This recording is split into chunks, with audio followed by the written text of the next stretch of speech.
필요 없으시죠? 다 여기 나누신 거를. 예.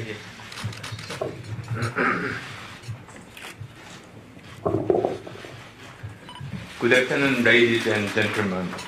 Thank you very much, President Lee Chang-ho and board members of Seoul Foreign Correspondent Club for inviting me to this afternoon's event.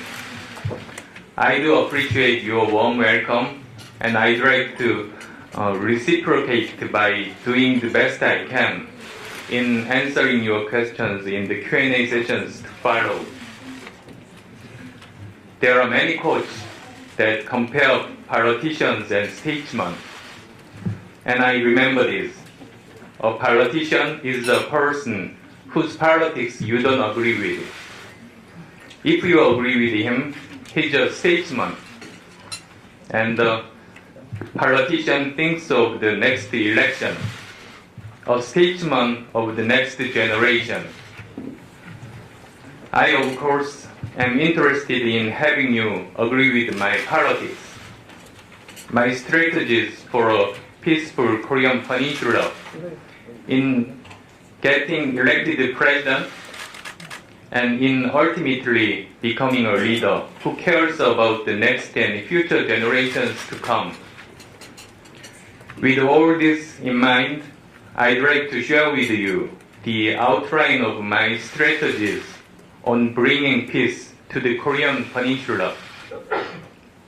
As you are aware, my country is in an unprecedented domestic political crisis. There are many threats and dangers in this crisis, but I believe it also provides a rare opportunity for improved democracy and quality of life for Koreans. We are faithfully following the constitutional procedure under which even a sitting president is not above the law of the land. And we nationwide have gathered in plaza and taken to the streets to ensure a just and fair society for ourselves and future generations. What is truly amazing and what we take special pride in is that everything is taking place in a non-violent way, a road not taken by us until now. Almost as many as 15 million Koreans have participated in candlelight vigils in downtown Seoul and across the country, but there has not been a single reported case of serious violence. I think Koreans deserve credit for this. But the political crisis we are experiencing is not the only crisis we currently face. Just as, or even more serious in character and magnitude, is the threat of war in Korea, including North Korean nuclear and missile threats, which are an apparent danger to our survival and prosperity. How exactly do we reduce tension, remove the threat of war, and bring peace to this peninsula? This is the subject of my conversation with you today. I would like to present 5 policy goals and 3 strategies in the areas of foreign and security affairs and inter-Korean relations. Let us start with the policy goals. First, we will drastically lower tensions and remove the threat of war hovering over the Korean peninsula. Due to aggravated North Korean nuclear and missile problems, potential outbreak of local wars between two Koreas, etc., the threat of war has noticeably increased in recent years. The current climate cannot go on. I want to emphasize again, I will do my best to reduce and remove war's threat on Korean peninsula peacefully. Second, we will never give up our efforts to denuclearize North Korea. To reduce security threats, make this land nuclear weapons free, and secure peace and stability in Northeast Asia, we will have to take necessary interim measures before it's too late. Specifically, we will have to resume the six-party talks and return to a negotiating table to freeze North Korean nuclear weapons and weapons programs, put a moratorium on nuclear weapons testing, and put inspectors and monitoring cameras back in place at the nuclear reactor sites in North Korea. Third, we will deter North Korean nuclear and ballistic missile threats and defend our country, the Republic of Korea. There cannot be any compromise here. North Korea has strengthened its nuclear and missile capabilities by conducting a series of tests. Last year, North Korea conducted nuclear tests twice and test-fired SLBMs. This year, Kim Jong-un hinted that they were in the last stage preparation of a test for ICBM. In his New Year Day address. And most recently, North Korea test launched a new type of an IRBM. To counter this threat, we will speed up the early development and deployment of a kill chain and KAMD. Fourth, we will do all we can to bring peace in the Korean Peninsula. Korea is the only country in the world that was divided, victim to the Cold War, and still remains so. We need to end the ongoing war in Korea that has lasted more than 60 years and transform the Korean armistice into a permanent peace regime. To that end, I would like to emphasize the need to start a new round of four-party talks involving two Koreas, US and China. It's almost forgotten, but four-party talks were opened in 1996 to 1999 by the joint initiation of South Korean President Kim Yong-sam and US President Bill Clinton at Jeju Island in April 1996.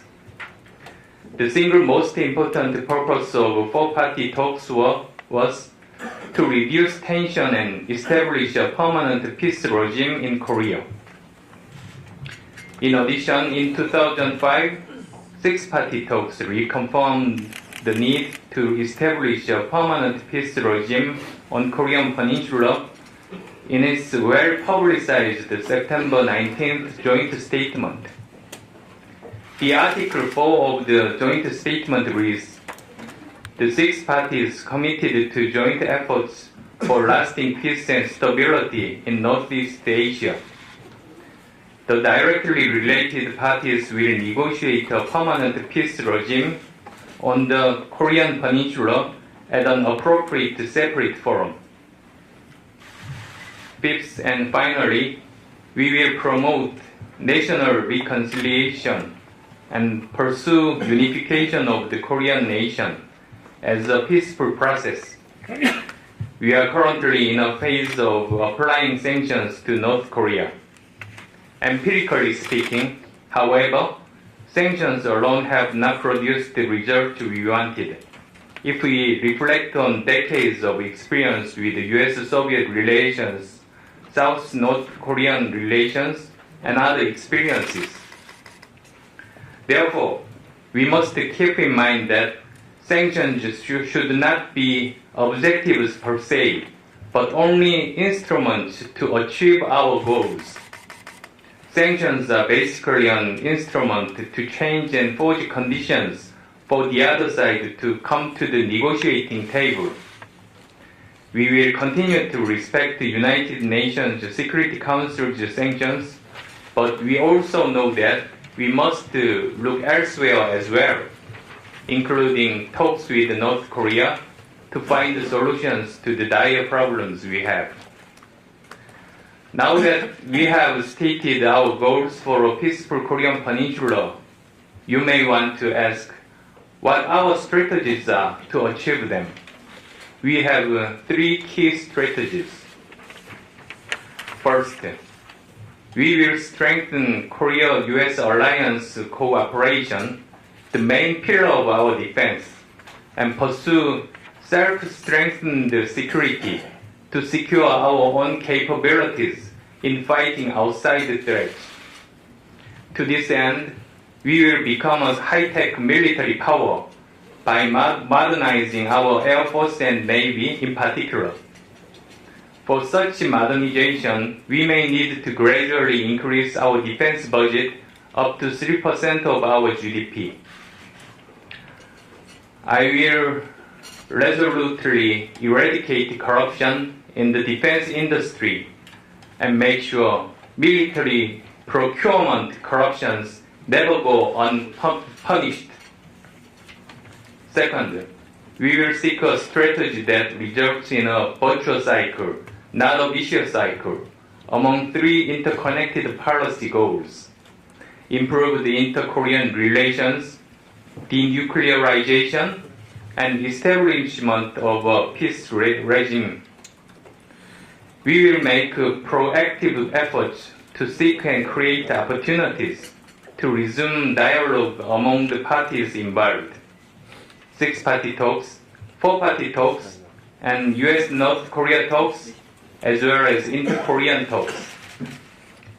This will diffuse tension and war threat, and help find short, medium, and long-term solutions to the key problems we are struggling with. Lastly, we will pursue a peace-initiating, unification-promoting, and mutually benefiting diplomacy when dealing with our national interests, our relations with other countries, and our policy goals and instruments.